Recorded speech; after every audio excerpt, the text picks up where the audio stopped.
I've been thinking a lot about the classroom as usual because I miss the kids. And one of the things that I was thinking about was that um, there's always conflict, which sometimes when people hear that, when they hear the word conflict, it kind of has negative connotations. But actually, conflict is really good because it gives us an opportunity to practice really important skills in problem solving and like interacting with other people. And one of the ways we do it in the classroom, is we have things like we have a peace shell where they take turns talking, and we have the peace corner that we talked about before with positive timeouts. And the conflicts that the kids have in the classroom are a little bit different than the conflicts that they might have at home. And in the classroom, it's very developmental, and they're trying to find their place in the group and figure out how the whole social interaction piece, and what to do if their friend says something that hurts their feelings, or they hurt somebody's feelings.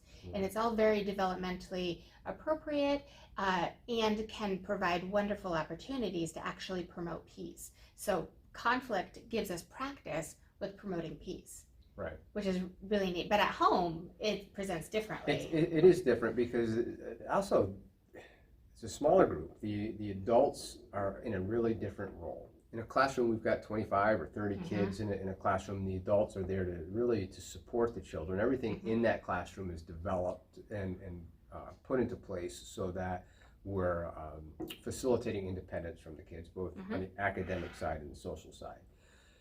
At home, the kids are also trying to find a place to belong, but they're trying to find a place to belong within the family. And the parents are part of that unit. Not that the teachers aren't part of the classroom community, but we're really in a very different role, and the parents are much more central to the role in the family. So one of the things that that I found when I moved from the classroom, because I was a teacher first, and then moved into the role as a parent, is that it was incredibly different. I was, in the classroom we would have, conflict resolution, and I thought that would be how I would handle things at home with my kids. But lo and behold, like many other things that you find with parenting, it was not what I had planned for. And so... Well, and I think a lot of parents think that they want to just mimic exactly what we do in the classroom. We have a peace shelf, they should get a peace shell, and everything will be solved. Yeah.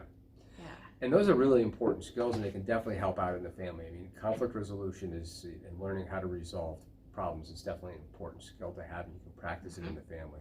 But the dynamic that happens in the family that is different is that the reason, oftentimes, the reason is not always the conflict. So if you were thinking about it in terms of like an iceberg, maybe two kids were fighting over a toy, right? But that's really not what's happening. The toy is just a symbol of what's really happening. They're jockeying for their place within the family, and the parents are the center of that family. And so they are looking to really, a lot of times, find out if mom or dad is going to take sides. So when I first learned about the way that we approach sibling rivalry through positive discipline, at face value, I didn't agree with that when I started reading about it, because basically it was saying that the adult 99% of the time is going to withdraw themselves from the conflict. And that does seem to kind of go against what, as a parent, we want to do. Yeah. So let me tell you what happened. I have been resolving conflict with kids for a long time. I'm really pretty good at it with other people's children.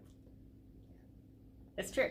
No matter how fair I thought I was being, if I was helping two of my children kind of come to the middle to find a reasonable common solution where they both maybe had to give in a little bit,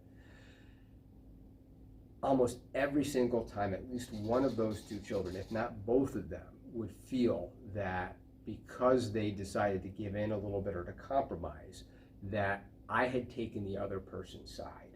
And so it really became about them, that rivalry was not about what, the object, it was about the subject, and the subject was me in those situations. So what Alfred Adler and Dreikers really suggested is they suggested withdrawing from the conflict altogether.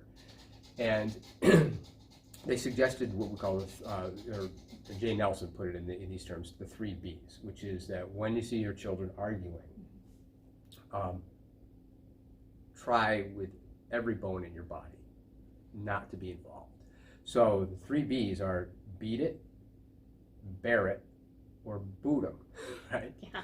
So coming from a Montessori background, in what I did in the classroom when I first read this, I thought that it was, it almost sounded cruel. It does, yeah. It does not sound kind. It sounds uncomfortable from the parent standpoint. But the problem that was happening in my house, and it was with my second child, Nicholas, when Quinn and Nicholas were, there was the first time we had siblings in the house. As Nicholas got to be about 3, Quinn was about 8. I would oftentimes intervene in their arguments, try to help them to reconcile their problem. But inevitably, what I was doing was I was helping to facilitate like a victimizer relationship, because even unconsciously, I was usually choosing Nicholas's side because he was smaller and weaker. Mm-hmm. One time, I was actually in my bathroom. I was shaving, and this is where everything turned around for me. And for some reason, I peered out the side of the bathroom, and I just happened to catch Nicholas, who was 3, and Quinn would have been 8. And so Nicholas is little. The kids in my family are small, and he walked by Quinn, and as he was walking by Quinn, he just launched out his arm and punched Quinn in the stomach, right? And then Quinn just leveled him to the floor, right? And I didn't think it really hurt Nicholas, but he screamed out, "Dad!" And he didn't realize I had watched this entire thing. And what I just had witnessed is that Nicholas knew what was going to happen and was willing to sacrifice his own body to get his brother in trouble in that situation. And maybe I didn't explain it the way that I saw, but that's exactly what had happened. And all of a sudden, everything started to come together for me. I realized that it was really not a great idea for me to get involved in the conflicts. It was a futile situation. Mm-hmm.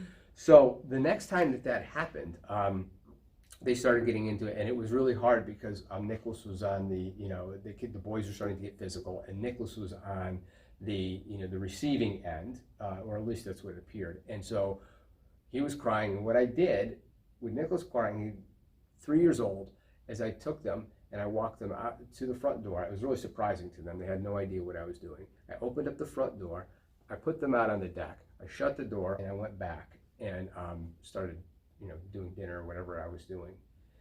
And I couldn't believe it. I was like, oh my gosh, here I'm scarring my children, or at least Nicholas. And about 30 seconds later, I see the boys popping up with big, huge smiles on their face, trying to find different ways into the house, right? And they could have cared less about the argument. And if I can tell you how many times that's happened since then, I still do the same thing. Either I will ask them to leave, I will escort them out of where we are, I will, so that's boot them. Mm-hmm. I'll beat it myself. There are times where I just look at them, I give them some acknowledgement, and then I just consciously just walk out of the room so that they see me disengaging from their conflict. And again, usually within about 30 seconds to a minute, they will be totally fine. Sometimes the kids will re-engage and see if they can loop me back in, but most times they don't. Mm-hmm. And then the final one is to just bear it. This happened recently where I was just cooking dinner and the kids were arguing, and I just did not get involved whatsoever. As a matter of fact, one of the kids said, Dad! I was like, I'm cooking. And I just continued. It really turned my head and turned completely around in terms of how I thought about sibling rivalry. And I think most of the times it's to loop the adult in. Mm-hmm. I see it sometimes, because again, the conflict that we have at school is a little bit different. They do still sometimes try to loop the adult mm-hmm. in. Yeah. And one of the ways that I can tell they're doing that is when they're talking to their friend and expressing some sort of discomfort or conflict towards them, but they're looking at the teacher. Right. So they're going this, but they're looking at the teacher, and you can tell they're trying to get the teacher's attention rather than trying to work out a conflict with a friend.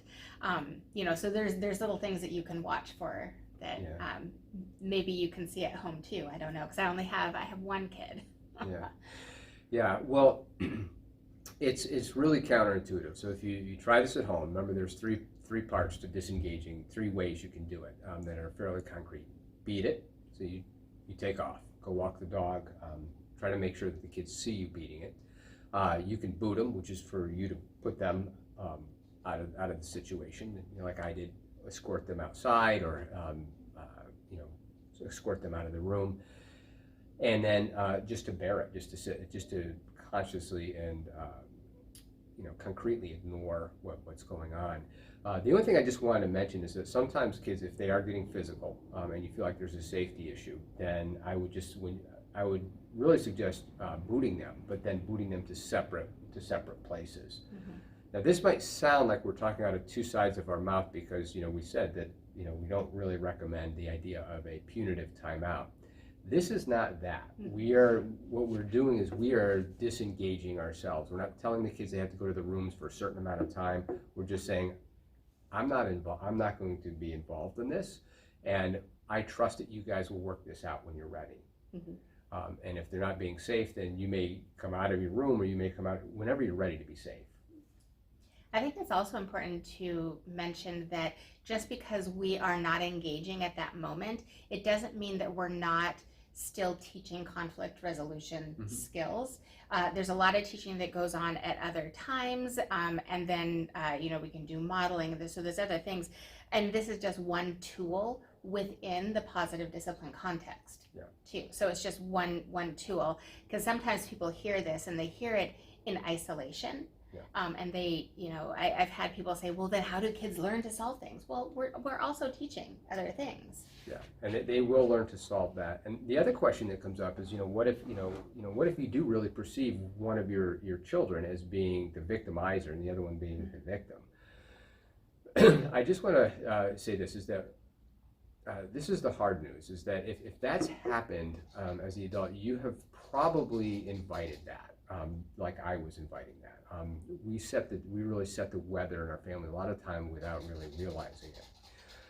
When you withdraw from the conflict, one of the things that happens to the child who appears to be the victimizer is that they're then left with the consequences of their actions. And we want to really trust the children that inside they really have that sense of compassion and understanding.